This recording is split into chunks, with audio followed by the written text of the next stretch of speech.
¿Cómo están ustedes? Muy buenas noches, bienvenidos a Tolerancia Cero. Fernando Villegas, muy buenas noches. Fernando Pausa, muy buenas noches. De inmediato nuestro primer invitado, tendremos dirigentes estudiantiles de la FEUC, de la FECH. Estará con nosotros el embajador británico en Chile, pero en primer orden el senador electo Andrés Salamán. Andrés, muy buenas noches, gracias por estar aquí. Veamos la siguiente nota, Andrés, por favor, acá.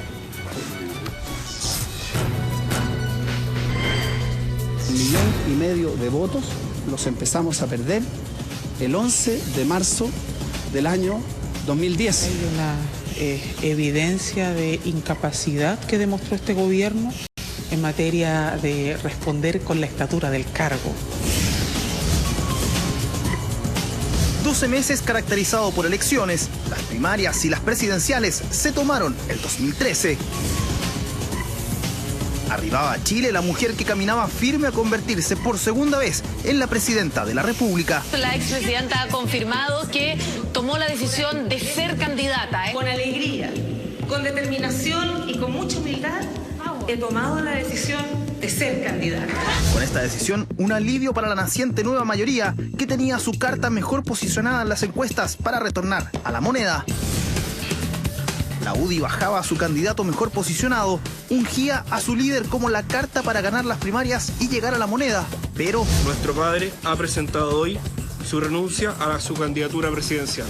Evelyn Matei tomaba las banderas de una carrera cuesta arriba y pasada la meta, eso de los cuchillos largos gatillaba una profunda crisis en la derecha. El resultado es de mi exclusiva responsabilidad política.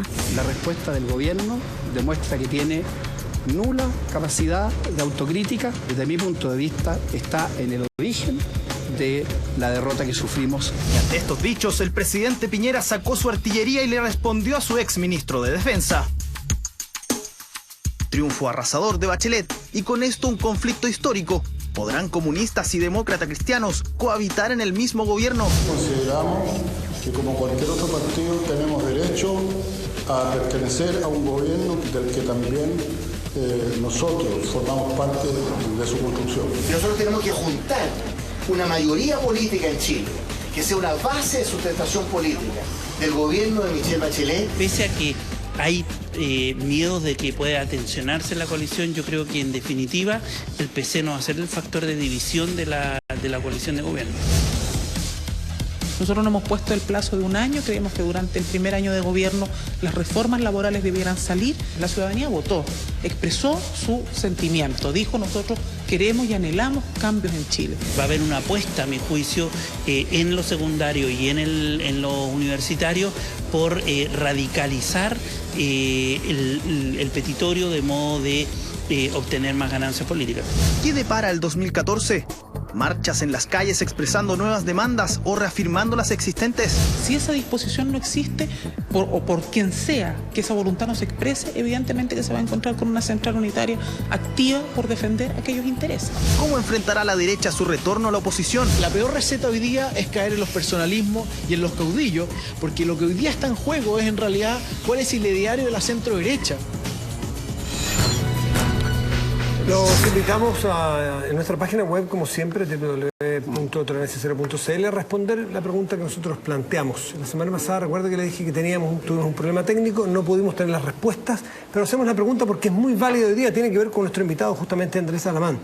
Y la pregunta es si usted está de acuerdo con Andrés Salamán y su crítica al gobierno por la derrota electoral que sufrió la derecha en las últimas elecciones. Está ahí la pregunta, usted puede responder y esperamos que no nos falle el sistema para ver cómo anda el termómetro de al menos nuestra audiencia respecto de las críticas de Andrés Salamán. Andrés, una semana en la capotera política que yo no había visto no sé si hace tiempo o alguna vez, porque ¿cómo será que tus opositores políticos tuvieron que tomar tribuna? Algunos, porque Carlos Peña hoy día, Jorge Navarrete, analistas, si se quieres del otro lado, te dieron muy duro también, pero de tu sector. Me sorprendió la dureza con que te trató Andrés Benítez, con quien eres amigo, trabajaste en la universidad, qué sé yo, Adolfo Ibáñez. Lo duro que te dio tu amigo Luis Mayol, ministro actual.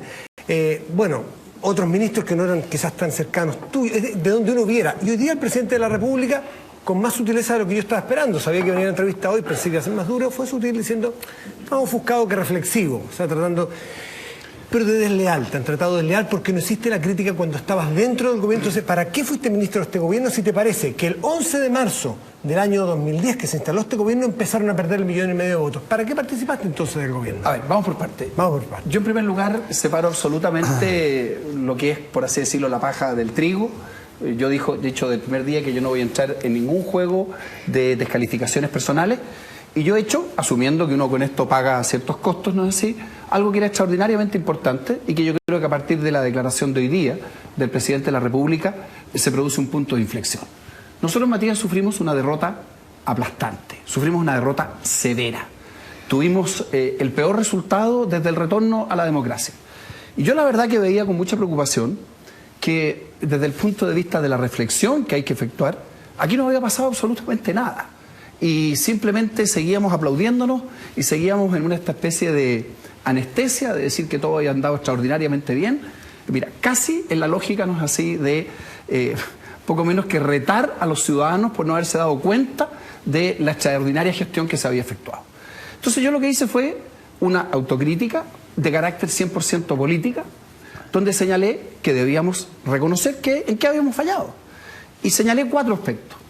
Desatención al debate de las ideas, que simplemente pasaron por el frente nuestra sin que las asumiéramos. Menosprecio por los partidos.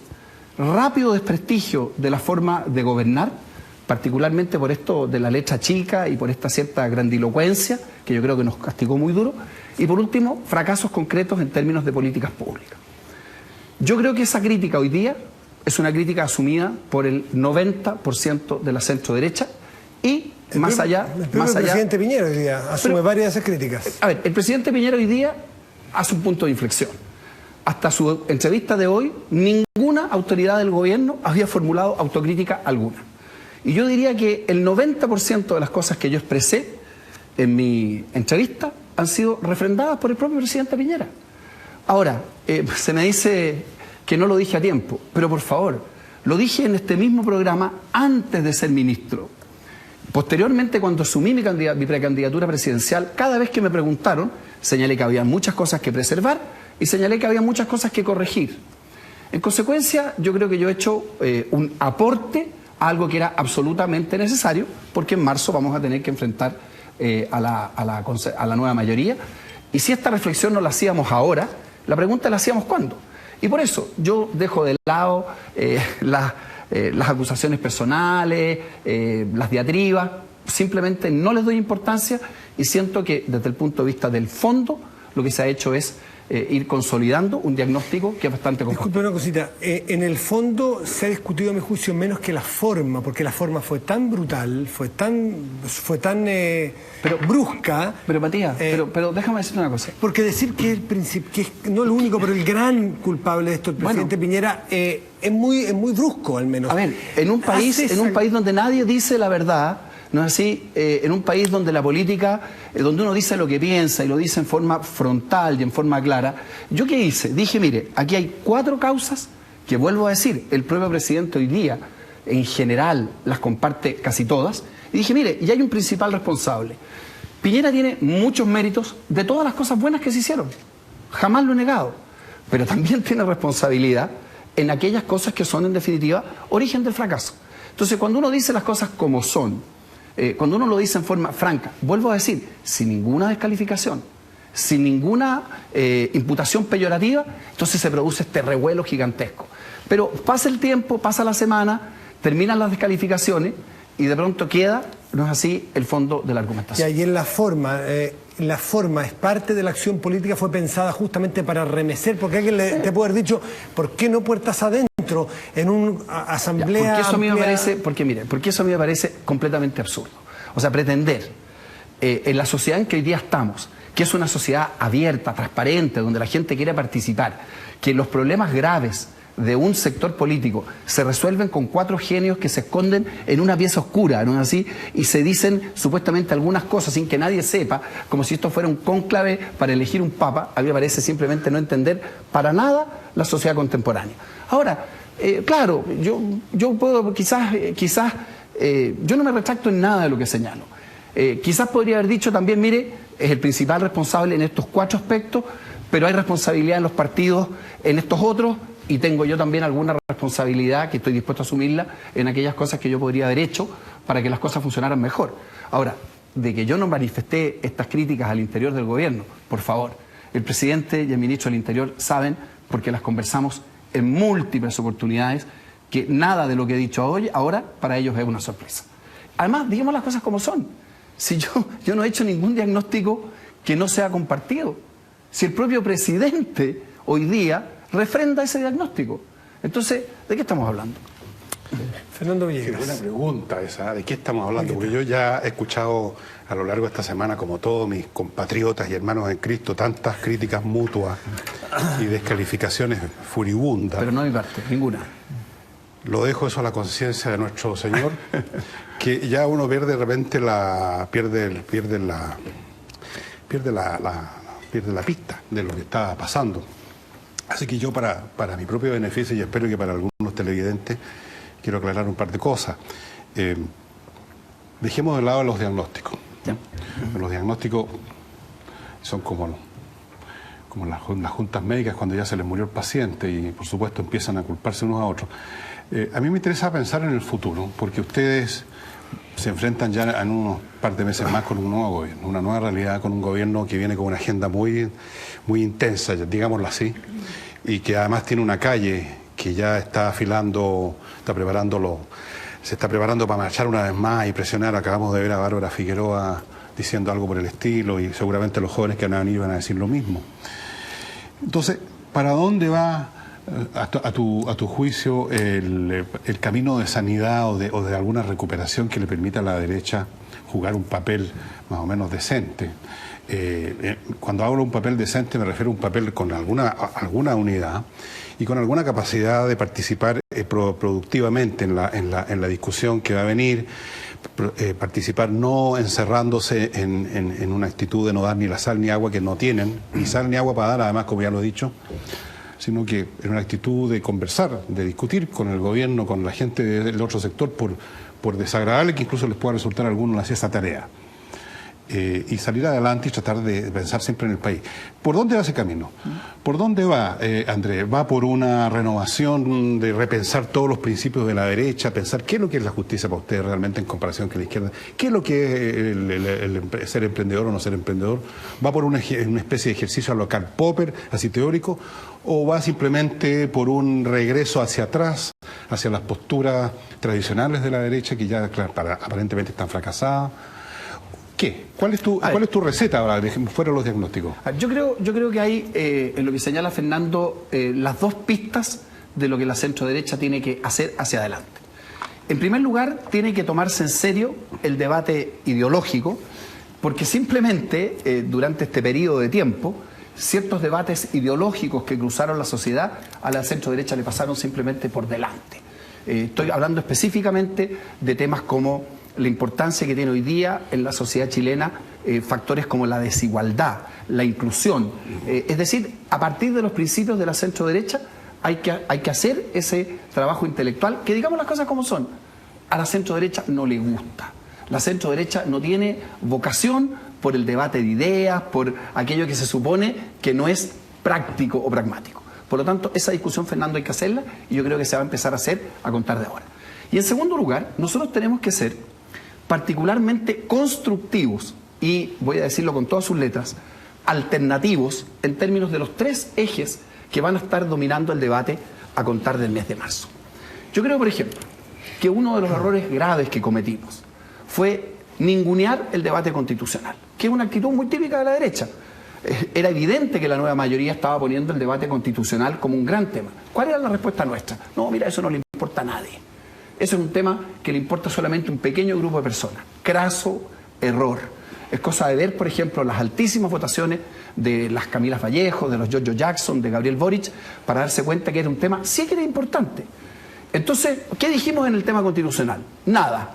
Y cuando salió este tema de la Asamblea Constituyente, aparecimos diciendo que esto conducía, no es así, a Venezuela, lo que se entendió como una campaña del terror, porque Chile no es Venezuela y porque Michelle Bachelet no es Chávez. Entonces, punto número uno, tenemos que tener una propuesta constitucional que se haga cargo de ese debate. Segundo tema, el tema tributario. Yo me voy a oponer al alza de los impuestos porque considero que es una mala medida de política pública en la actual situación que el país vive. Pero no podemos hacerlo desde la nada. Lo que yo voy a proponer es, y en esto voy a seguir, por ejemplo, propuestas que han formulado empresarios visionarios, estoy pensando concretamente en Alfonso Suet, que en vez de esa reforma tributaria, que para mi gusto va a ser mala, lo que sí tenemos que hacer es dar un cambio importante y cambiar muy radicalmente el sistema de gratificaciones que hoy día tienen las empresas, que se ha transformado simplemente en un mal chiste. Es decir, una propuesta alternativa en materia de tributos. Y en materia de educación, frente a esta desmunicipalización que se está planteando y fundamentalmente a este tema de terminar con la educación particular subvencionada, lo que nosotros tenemos que hacer es derechamente defender un sistema que permita que la educación particular subvencionada se mantenga. Esta demanda de gratuidad, por ejemplo, universitaria, yo francamente creo que es negativa, pero no basta con decir, como dijimos durante la campaña, oiga, esto no es bueno. Lo que tenemos que decir es por qué no es bueno y qué proponemos en cambio. Por ejemplo, proponer, no como existe hoy día, que exista un sistema de gratuidad para el 60, para el 70% de los estudiantes de menores recursos y que exista para el 40% restante, que hoy día está en tierra de nadie, un sistema de crédito como el que planteó Harald Beyer, y que en la práctica implicaba que cualquier estudiante podía tener acceso a la universidad. Andrés, te puedo plantear un poquito, ¿por qué no es ese mismo crédito planteado como un impuesto después de que egresen? De tal forma de dar educación gratuita, que se permita la convivencia de distintos chilenos que viven en dos Chiles distintos, o sea, educación gratuita, y que no es regresiva porque tú estableces un impuesto específico una vez salido de la universidad a todos los estudiantes, de todos los quintiles, porque ya son más ricos haber pasado por la universidad gratuita. ¿Sabes lo que pasa, Matías? Esto es un debate súper interesante. Si Chile tuviera 40, 45 mil dólares de ingreso per cápita, quizás podríamos decir, mire, demos la educación gratis a todos. Pero si lo van a devolver, no es gratis. No, pero es gratis en el momento que están estudiando. Yo voy a decir lo que yo creo que debiera ser el sistema. Estoy planteando algo alternativo para debatir. La propuesta que creo que es la que funciona en este minuto es que exista un sistema de gratuidad para el 60% y que el 40% restante, podemos discutir si es 60 o 70, tenga un sistema como el que se planteó. Un crédito rebajado, una contingencia respecto del ingreso, que ningún estudiante que salga de la universidad nunca pague más del 10% de su sueldo, ¿no es así? Y que al cabo de un periodo de tiempo la deuda se extinga. Yo creo que desde el punto de vista de la justicia, desde el punto de vista de lo que hay que hacer hoy día, en que hay que invertir mucha plata en educación preescolar, en educación técnico-profesional, es lo que corresponde hacer. Entonces, en esa disposición, si ustedes se fijan, en estos 10 minutos, planteamos respecto de los 3 ejes de Michelle Bachelet, planteamos propuestas alternativas, constructivas, que yo creo que no las dimos a conocer con la suficiente fuerza en la campaña. Fernando. Si lo hubiéramos hecho, nos habría ido mejor. Yo fíjate que creo que hay un punto bien interesante. Tú fuiste participante, protagonista de varias de esos hitos, de una derecha que es la histórica, la tradicional, esa derecha que creyó que había que aliarse con, qué sé yo, Frei para intentar impedir a Allende. Me acuerdo una frase tuya en el Mercurio hace muchos años diciendo que eso nunca más se tiene que volver a repetir. Era una derecha acostumbrada... Esa que renunció a todo. Esa que renunció a todo, claro, que las entregó a todos, según ustedes, etcétera. Pero lo importante es que esa derecha tenía súper claro lo que había que defender y que no se podía perder, pero no proponía prácticamente nada. Y de pronto encontramos una derecha, a partir de la llegada de vuelta a la democracia, que empieza a proponer cosas, que empieza a meterse, como lo hace la UDI, con el programa poblacional, a competir mano a mano con la izquierda en las poblaciones, empieza a ganar ahí, empieza a abrir su matriz conservadora en términos valóricos y a proponer cosas ahí, a ser llana, a modificar la Constitución en cosas bastante importantes, y todo eso iba para empezar a hacer una derecha que propusiera cosas. Lo que yo veo que pasó en este gobierno es que cuando le toca hacer gobierno, vuelve a exactamente lo mismo que era antes. Una derecha que tenía súper claro lo que tenía que defender, súper claro lo que tenía que parapetarse, súper claro lo que no tenía que ceder, que es en lo que están ahora, no a la Constitución o el cambio, no a modificaciones en la reforma, no a la papelera, no, y vuelve a no tener proposición, y vuelve a perder allí donde antes ganaba. Entonces, ¿cómo se da ese cambio? Bueno, lo que estamos diciendo, yo creo que cuando uno mira, ¿no es así?, lo que fueron estos años, no hay duda también, así como hemos mostrado cuáles han sido las falencias que de las que estamos conversando, obviamente que también se hicieron cosas muy positivas.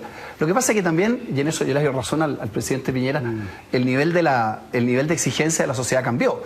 Por ejemplo, no hay duda que las cifras de empleo, no sé si fueron extraordinariamente buenas durante este gobierno.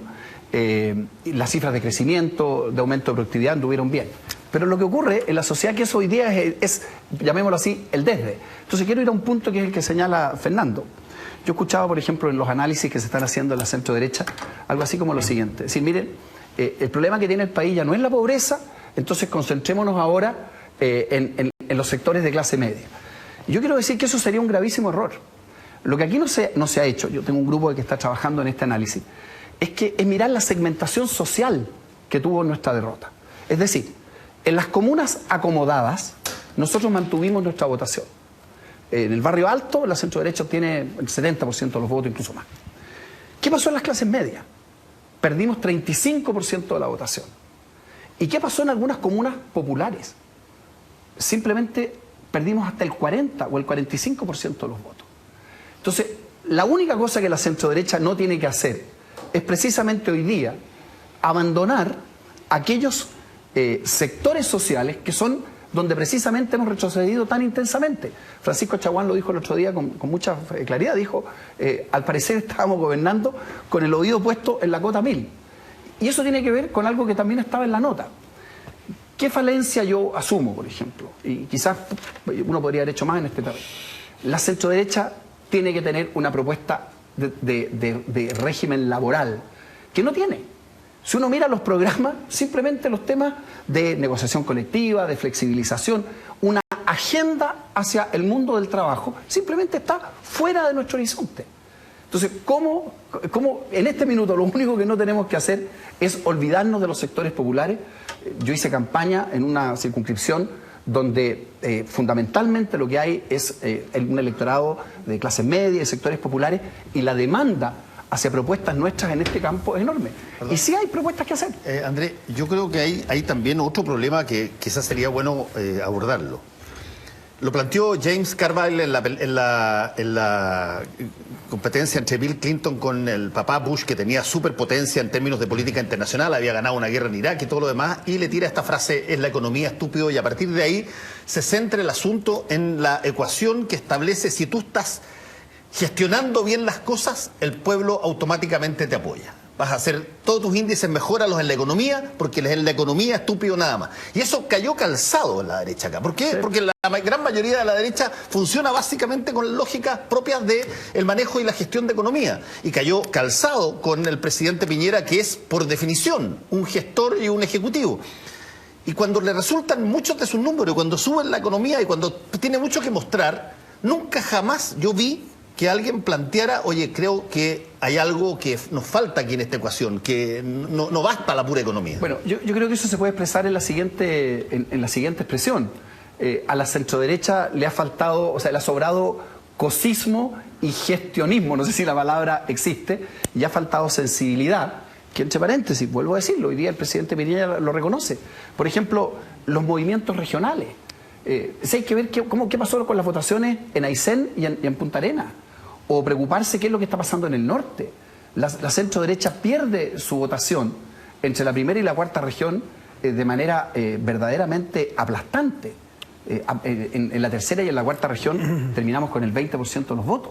Entonces, lo que dice Fernando, ¿qué es lo que es? Es un desafío intelectual para la centro derecha. Tenemos que ser capaces de darnos cuenta de dónde perdimos, darnos cuenta que nuestro mensaje no conectó con la ciudadanía, y también, digamos las cosas como son, un baño de humildad. Quizás no hicimos todas las cosas tan bien como decíamos que las estábamos haciendo. A mí, por ejemplo, esto de decir el gobierno de excelencia. En este mismo programa yo lo dije, a mí no me gustó nunca. Me pareció que era equivocado decirlo, porque era verdaderamente arrogante. Cuando se inició este gobierno, 14 de febrero del año 2010, y se produjo, Matías, porque esto no es nuevo para mí, una pateadura como la de esta semana, yo dije, mire, es un gravísimo error pretender ganar las elecciones con los partidos políticos y gobernar con ejecutivos de empresa, sin que esto fuera peyorativo para nadie. Y el diseño del primer gabinete se desplomó al cabo de un primer año. Entonces lo que necesita la centro-derecha es más y no menos política. Pero disculpa, Andrés, yo te escuché a ti decir eso sin duda en esa fecha. Escuché a Pablo Longueira aquí sentado acá dijo lo mismo, decir lo mismo. Aquí, ¿qué relato estamos hablando? Se acabó el relato. Escuché a él, Matei, decir cosas bastante duras y críticas también cuando era senadora. En el momento en que todos pasaron al gabinete y fueron ministros, bueno, fue como si se bajara una cortina a la misma crítica. ¿Sabes lo que pasa, Fernando? Es que y eso es lo que yo creo que están alegando muchos de ellos. Dicen, oye, pero no lo dijeron tampoco adentro. Pero, a ver, en primer lugar, yo no voy a revelar acá las cosas que se comentan o no se comentan en los consejos de gabinete. Ya ha sido lo suficientemente explícito de que el presidente, el ministro del Interior, saben perfectamente y conocen de mi boca todas y cada una de las expresiones que en estos días he señalado. Lo que nos puede haber pasado, y en eso yo me incluyo, ¿no? Efectivamente entró Pablo Longueira, entró Belén Matei, entré yo mismo, posteriormente entró Andrés Chadwick, que fue el único que entró verdaderamente a jugar un rol más político. En mi caso particular, yo me sumergí en los temas de la cartera de defensa, donde entre otras cosas habían muchos temas extraordinariamente complicados que abordar. Entonces, este déficit político, que es el que hoy día se expresa, y que todo el mundo coincide, es parte de los errores. Ahora, ¿quién debió conducirlo? ¿Quién debió corregir esto? Yo pienso que la persona que estaba en mejor condición para corregirlo fue el propio presidente. El tema de la comunicación.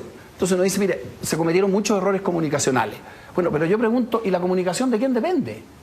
Bueno, pero eso es historia antigua, yo creo que esta reflexión se está haciendo, pero creo que la pregunta de Fernando apunta a lo correcto. Una centroderecha que se hace cargo de sus defectos, que asume que que no jugó partidos que tenía que haber jugado. Y que tiene que ser propositiva, Andrés, y que tiene que hacer una oposición constructiva, pero firme. Andrés, déjame volver por un segundo a algo súper terrenal, súper menor, porque también es importante las grandes cosas, los grandes lineamientos, que los escuchamos, pero también la cosa pequeña porque es el condimento. ¿Cómo convencer a una audiencia que está en el Twitter, que está en las cartas, el director, que los analistas, y en la sobremesa de muchos chilenos que les interesa la política, sostienen que lo que aquí hay, más allá de la discusión política, es una pelea y un desafío personal, casi un duelo, como se hacía en la antigüedad, entre tú y el presidente Piñera, con vista al 2017? Porque se ven ataques personales de lado y lado, con mucha sutileza. Ningún ataque personal. Con sutileza, pero se ven ataques políticos. Pero, Matías, que yo te desafío a que encuentres en mi crítica un ataque personal. No, decir que el presidente de la República eso no es un ataque personal, esa es una crítica política. El presidente es una sola, pero también hay un ataque. Bueno es lo que... A ver, pero seríamos ciegos si no tú no has escuchado a nadie que te ha dicho que hay un ataque o que hay un duelo personal entre tú y Sebastián Piñera con vista al 2017. ¿Nadie? Yo soy el único que lo escucha. No, Matías, yo agregaría más personas en el baile, porque aquí se mencionan las diversas candidaturas presidenciales, y eso es una forma, creo yo, que tú dices, es una cosa que va a estar presente, de todas maneras, que creo que no apunta a lo fundamental, y te quiero decir desde mi punto de vista personal. Yo francamente creo que tengo muy pocas posibilidades, por no decir ninguna, de volver a emprender un desafío presidencial. ¿Y por qué lo digo? Porque yo voy a estar en el Senado y a mí me va a corresponder, y es la tarea que me he autoimpuesto, defender un conjunto de causas que van a ser objetivamente muy impopulares durante los próximos años. Por lo tanto, seguí, a mí me van a poner siempre en estas listas, me van a sacar de estas listas, van a decir que soy muy tosco, van a decir que digo las cosas con mucha brutalidad, aunque después algunos dicen, pero chuta, no estaba tan equivocado, ¿no es así? Por lo tanto, eso va a estar siempre presente. En mi caso personal, francamente creo que las posibilidades de emprender un nuevo emprendimiento presidencial, por las circunstancias que me van a corresponder de desempeñar, realmente son muy bajas. Algunos dicen que perdón, dale tú, porque Matías, sí. Tiene suerte de he escuchado varias veces también, y hay personas que entienden, uno le gusta escuchar decir que tiene suerte de incomprensión a la trayectoria de Andrés Salamán. Si bien lo reconocen desde muy antiguo, una trayectoria de mucha ambigüedad, desde una dureza espantosa al más abierto, el más dialogante al desalojo, desde el que se opone a decir dictadura al tipo que plantea la ABP, es decir, como que no te sitúan, no te terminan de situar. Pero si la gente me sitúa lo más bien, si la gente no me situara, yo no habría obtenido... Bueno. Pero es que eso es muy importante. Sí, muy importante. Porque la pregunta es la siguiente, ¿quiénes son los que se confunden? Yo me fui a meter a la boca del lobo desde el punto de vista de la centro-derecha. La circunscripción Poniente Santiago, Renovación Nacional no la había ganado nunca en 24 años, tiene 31 comunas, gané en 27 comunas, con el mismo discurso y con las mismas expresiones que tengo acá. Y obtuvimos, entre paréntesis, junto a Pablo Salaquet, el mejor resultado que la centro-derecha ha obtenido en esa circunscripción. Entiendo que nuestra candidata sacó un 23%, 24%, y nosotros sacamos casi un 40%. Entonces, esto de que la gente sabe exactamente qué atenerse conmigo, y si no, no habría votado por mí. Es tan simple como eso. Por ejemplo, hay cosas que sí a uno siente las podría haber defendido mejor. Por ejemplo, el acuerdo de bien común. Yo considero que este va a ser uno de los graves errores políticos del gobierno. Era, desde mi punto de vista, una convicción, pero además era una señal de apertura a la diversidad de la sociedad chilena. Bueno, ¿qué pasó con el acuerdo de bien común? No pasó finalmente nada. Se bloqueó permanentemente por fuerzas internas y por falta de convicción del gobierno para empujarlo. Porque no me digan que le van a poner urgencia ahora, cuando quedan 6 sesiones en el Senado. El primer año nadie quería moverlo. Presenté un proyecto para que avanzáramos en esa línea. Pasaron unos meses, el gobierno presentó un proyecto que era 90% igual. Se armó una pataleta gigantesca. Fueron todos los diputados de la UDI, poco menos que a decir que esto quebraba la coalición. Dentro de mi propio partido, Carlos Larraín, tampoco le gustó. Resumen, no se hizo absolutamente nada en un tema extraordinariamente importante. Y yo creo anticipar lo que va a ocurrir. Yo creo que hoy día, en el Congreso que viene, va a haber una mayoría para aprobar en Chile el matrimonio homosexual, que yo considero que es una mala idea para el país, porque no se hicieron las cosas a tiempo con la convicción que debían hacerse. Entonces la gente conmigo no está confundida. No quiero seguir hablando en términos personales. En la primaria, yo perdí la primaria, efectivamente, votaron 800.000 personas, perdí por un 2% y perdí en 3 comunas. Entonces, yo no siento ni que la gente esté confundida conmigo, ni que la gente no sepa a dónde va, porque si fuera así no tendría el respaldo que tengo. Fernando. Voy a subir otro poquitito. Sí, sube. Voy a volver a la conversación que teníamos al principio cuando te dije que a lo mejor la derecha va a tener que ponerse a hacer eso que le gusta tan poco, que sacar los libros de la biblioteca y echar una miradita, leer ejercicios que generalmente se les olvida. La segunda parte del ejercicio es tener claro cuáles son las metas a las que puede aspirar la derecha. Yo creo que si uno examina, no creo, es una convicción, porque es un hecho.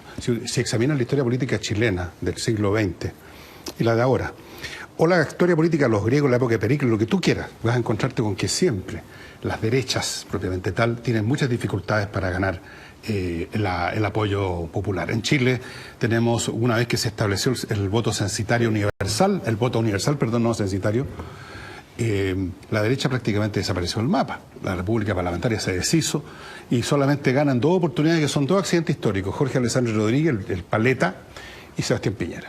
Todo lo demás son los ciclos radicales, los ciclos de la concertación, y ahora creo que se inicia otro ciclo que no sé, claro, si va a ser un ciclo nueva mayoría o un ciclo populista finalmente, pero eso está por verse. Eso está por verse. Yo creo que la derecha, y te lo digo de frentón, yo creo que la derecha no puede aspirar a otra cosa que mantener una cierta presencia inteligente y sólida que le permita hacer el papel del policía malo o el policía bueno, según como tú lo quieras ver, para que en las instancias institucionales donde se hace la política ese otro punto de vista, esa otra mirada que permita morigerar los impulsos que son casi genéticamente tendientes a ciertos extremos en las izquierdas en general, por el hecho que representan a las masas populares, que tú no las vas a satisfacer, digamos, poniendo una línea en ninguna parte. Siempre van a querer más, siempre va a haber una presión por más, y esa situación genera una tensión eterna en todas las sociedades y es una de las raíces de la lucha política de todos los tiempos. Entonces, pensar en candidaturas para el 17, cosa que tú descartas para ti, me parece una soberana está claro, ¿no es cierto? Yo creo que ustedes deberían pensar cómo nos reconstituimos para que tengamos poder, alguna clase de poder parlamentario, alguna clase de poder cultural, alguna clase de capacidad de vehicular ideas que no permitan que se imponga así como así lo que ahora es la hegemonía del pensamiento de izquierda. Fernando, es que primero, tampoco entremos, la centro derecha tampoco tiene que entrar en el más completo de los masoquismos. En la elección parlamentaria nosotros estuvimos ahí en el 40% de los votos, ¿no es así? Ahora se dice, por ejemplo, esta elección estaba perdida de antemano, Michelle Bachelet era un fenómeno electoral. Tampoco es cierto.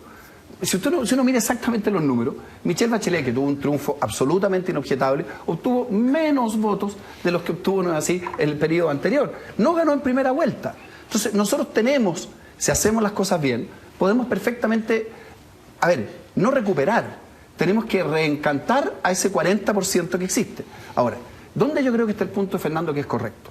Yo creo que cuando uno hace el recorrido de lo que fue, como quien dice, la segunda mitad del siglo pasado y los primeros años de esto, lo que se pierde, pues, Fernando, es lo siguiente, es que la hegemonía que la izquierda venía instalando es la que se derrumba, por distintas razones.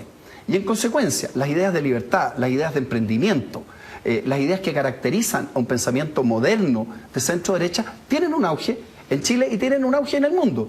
Por eso que durante tanto tiempo se decía que la Concertación, no obstante que era una coalición de centro-izquierda, gobernaba con las ideas de la derecha. Ahora, ¿qué tenemos que hacer? Remozar, ser mucho más constructivos, ser mucho más positivos, plantear fórmulas alternativas a los problemas, no negarnos a los debates, no regalar espacios. ¿Qué llamo yo no regalar espacios? El mundo popular, acabo de decir, necesitamos tener una propuesta enfocada a los trabajadores. ¿Cómo va a ser posible? Y van a estar acá, entiendo, 2 dirigentes estudiantiles, que la centro-derecha no tenga una representación potente en el mundo universitario. Tenemos que hacerlo. Entonces, quizás también nos ha fallado eso, pero yo tengo confianza que... no les importa, ¿no? Bueno, es que ahora nos va a tener que importar... Les importa tener buenos dirigentes empresariales, y los tienen. Bueno, pero es que eso no basta si uno quiere influir en democracia. Y pese a todo esto, cuando se queda atrás esta... A ver, yo siento, para concluir, ya siento la musiquita, creo la música nos ha hecho bien. Sufrimos una derrota dura, la estamos asumiendo. Y la estamos asumiendo en la línea de lo que sugiere Fernando, que es que nos abramos a los debates que vienen. Y tenemos poco tiempo. En marzo ya tenemos que estar parados, con propuestas, con alternativas, buscando acuerdos y participando mucho más activamente en esta sociedad bullente, sin pensar que simplemente porque hay buenos índices de empleo uno tiene ganadas las elecciones. Y en marzo recogiendo las partes de Renovación Nacional. No, si Renovación Nacional está en buen pie. ¿Sí? También pie. ¿Es que no se va a desmembrar, no van a haber más renuncias? Pero por favor, si el propio presidente Piñera dijo hoy día, cosa que me parece muy positiva, que él no había resuelto abandonar Renovación Nacional. Yo creo que ¿Renovación Nacional o Renovación Liberal, como quieren algunos? Bueno, puede ser. Ojalá que hayan Bópoli. Mire, una última cosa. Si la centro-derecha, después de esta paliza, no entiende que para hacer política hay que hacerlo a través de los partidos, ahí sí que nos va a ir realmente mal en el futuro. Andrés Alamán, senador electo por Santiago Poniente, muchas gracias por estar aquí en Tolerancia Cero. A la vuelta, gracias Andrés, a la vuelta estarán con nosotros la presidenta de la FEUC, Nasla Burman, y el vicepresidente de la FECH, Sebastián Elwin. A la vuelta aquí en Tolerancia Cero.